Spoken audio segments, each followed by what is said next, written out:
Assalamualaikum warahmatullahi wabarakatuh. Perkenalkan, nama saya Nabila dengan NIM 200906065020015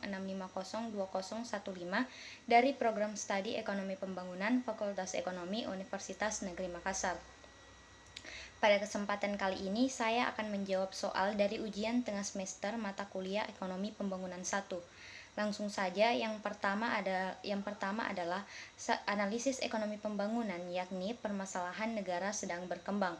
Uraikan karakteristik dan permasalahan apa saja yang menjadi permasalahan yang dihadapi negara sedang berkembang.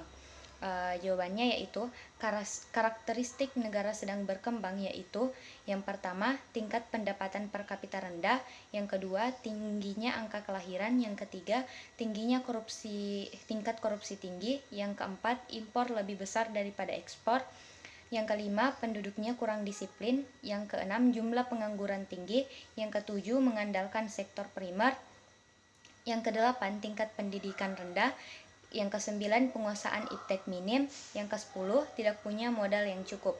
Dan adapun permasalahan yang dihadapi negara sedang berkembang adalah yang pertama standar hidup yang rendah menyebabkan kemiskinan, yang kedua tingkat pengangguran tinggi, yang ketiga adanya ketidakmerataan, yang keempat kekurangan modal, yang kelima sumber daya manusia tidak memadai, dan yang keenam ketergantungan yang besar, ketujuh tingkat pertumbuhan relatif pendapatan nasional, yang kedelapan fasilitas pendidikan tidak memadai, yang kesembilan tingginya laju penduduk, dan yang terakhir kesehatan.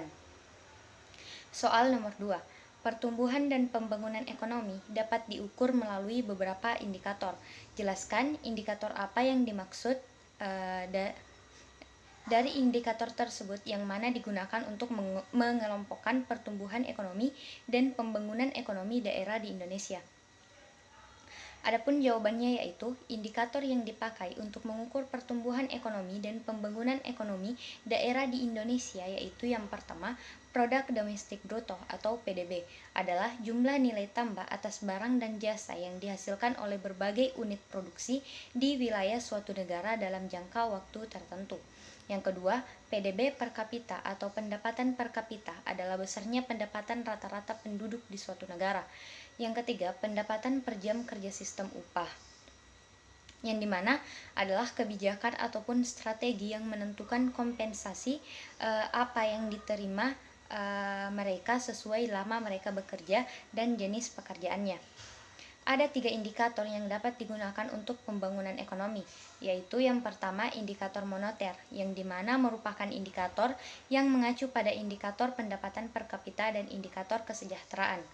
Yang kedua, indikator non-moneter, yaitu indikator ini mengambil beberapa hal pokok yang langsung berhubungan dengan kehidupan masyarakat.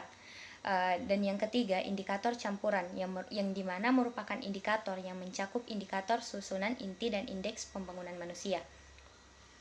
Soal nomor 3.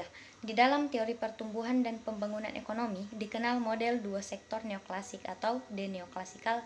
Jelaskan makna dari teori tersebut dan implementasi di negara sedang berkembang. Adapun jawabannya yaitu model dua sektor adalah teori pembangunan yang mengemukakan bahwa surplus tenaga kerja dari sektor pertanian tradisional ditransfer ke sektor industri modern yang pertumbuhannya menyerap kelebihan tenaga kerja, mendorong industrialisasi dan penggerakan pembangunan berkelanjutan. Teori model dua sektor ini menjadi teori umum yang digunakan oleh negara-negara berkembang dikarenakan surplus tenaga kerja dari sektor pertanian tradisional ditransfer ke kantor industri modern yang pertumbuhannya menyerap kelebihan tenaga kerja, mendorong industrialisasi dan penggerakan pembangunan berkelanjutan di negara-negara berkembang. Industrialisasi berperan penting dalam pembangunan negara-negara berkembang karena beberapa hal. Yang pertama yaitu mampu meningkatkan pendapatan nasional di negara tersebut, yang kedua meningkatkan standar hidup, yang ketiga stabilitas ekonomi, yang keempat peningkatan neraca pembayaran, yang kelima menstimulasi kemajuan sektor lain. Soal nomor 4, two-sector model. Jelaskan perbedaan model pertumbuhan yang dikemukakan oleh Harald Damat dan Solo Swen serta implikasi terhadap negara berkembang. Adapun jawabannya yaitu Pada model pertumbuhan Hardt berpendapat bahwa pendapatan merupakan faktor pendorong pertumbuhan ekonomi, sementara Domar menunjukkan bahwa investasi juga memegang peranan penting dalam pertumbuhan ekonomi. Jadi, menurut model pertumbuhan Hardt-Domar, investasi yang paling penting karena dapat menciptakan pendapatan serta dapat meningkatkan kapasitas produksi untuk mencapai pertumbuhan ekonomi yang mantap atau teguh atau steady growth. Sedangkan teori Solos-Swan menjelaskan 3 hal, yaitu persediaan modal, angkatan kerja, dan kemajuan teknologi yang menurutnya mampu mempengaruhi output yang dihasilkan oleh suatu negara. Solow berpendapat bahwa persediaan modal penting karena berubah sepanjang waktu sehingga dapat mengarah pada pertumbuhan ekonomi. Selain itu, tingkat tabungan yang tinggi juga penting. Artinya, semakin tinggi tingkat tabungan, semakin tinggi pula modal dan output yang dihasilkan. Begitupun dengan sebaliknya. Melihat implikasinya terhadap negara berkembang, tentunya investasi dan tabungan mampu berpengaruh terhadap PDB di negara tersebut, yang dimana pendapatan nasional atau PDB sangat erat kaitannya dengan investasi.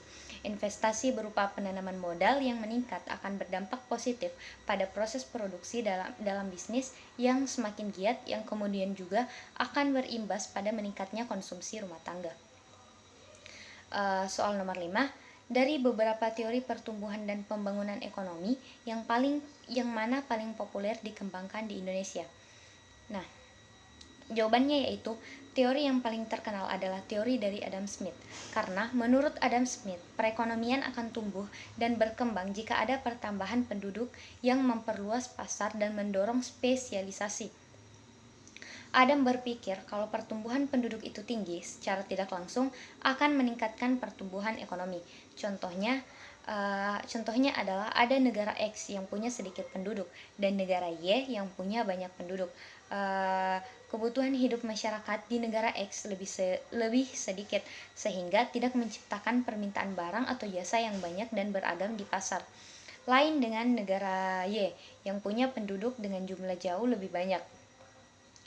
Kebutuhan penduduk yang lebih banyak menciptakan permintaan barang atau jasa yang lebih banyak dan beragam pula.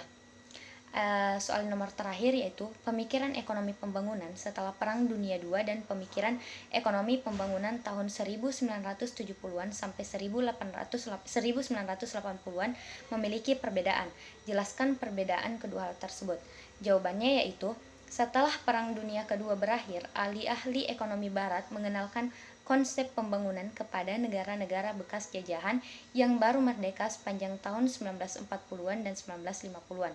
Pembangunan tahun 1970-an sampai 1980-an harus diakui bahwa pembangunan sebagaimana dikonsepsikan oleh para ahli ekonomi generasi pertama itu telah menciptakan perubahan penting dalam kehidupan suatu bangsa. Pembangunan telah mengantarkan negara-negara sedang berkembang memasuki tahapan-tahapan modernisasi sebagai titik lompatan menuju kehidupan yang maju dan sejahtera. Itulah tadi jawaban yang bisa saya sampaikan. Apabila ada salah kata mohon dimaafkan, lebih dan kurangnya itu datang dari diri saya sendiri. Wabillahi taufiq wal hidayah. Wassalamualaikum warahmatullahi wabarakatuh.